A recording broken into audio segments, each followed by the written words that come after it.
Welcome to GoldRing Astrology.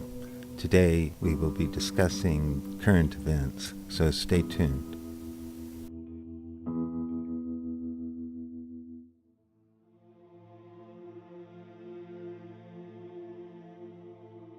The cosmos is coming to a crescendo. There is a new moon solar eclipse being followed in a few weeks by a full moon and a partial lunar eclipse called a blood moon. These eclipses clean out the old and teach us to become better in our understanding of our higher self and our direction.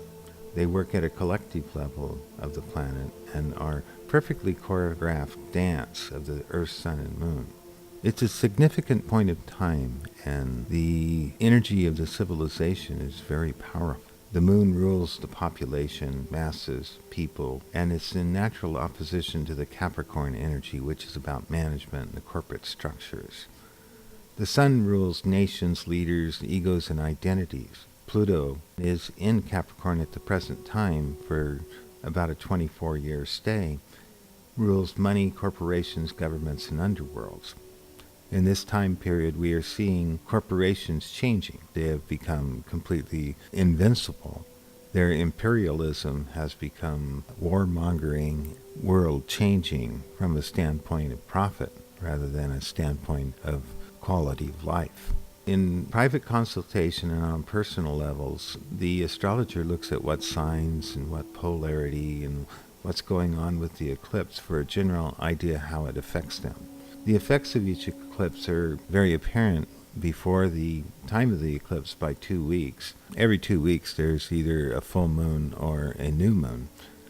That this shows the effect of an eclipse goes on for 6 months. This is a very significant time. We have a total solar eclipse in the last degree of Pisces, which is the last degree of the zodiac. It shows and points towards completion, into really releasing any negativity and moving towards a new positive beginning.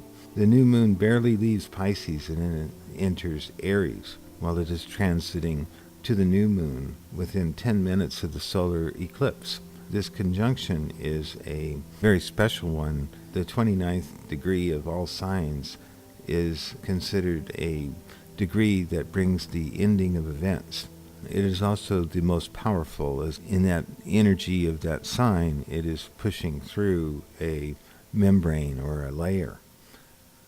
In looking at this with the solar and lunar eclipses, they fall on the heels of a Uranus-Pluto square, which is exactly at 15 degrees of Aries and Capricorn. 15 degrees is another important point in the astrological wheel. And it is here that the 29-degree sun in Pisces shows itself, that light breaking into many colors as it passes through a prism. This is a very symbolic degree of this eclipse, and it shows the beauty of the individual spirit in the light of unity. This is understanding and realizing that we and our lives are filled with multiplicities. But with this degree, it is known that the keywords here is to speak forward, I am light, I am love, I am life. And this will increase your sense of self-esteem and confidence.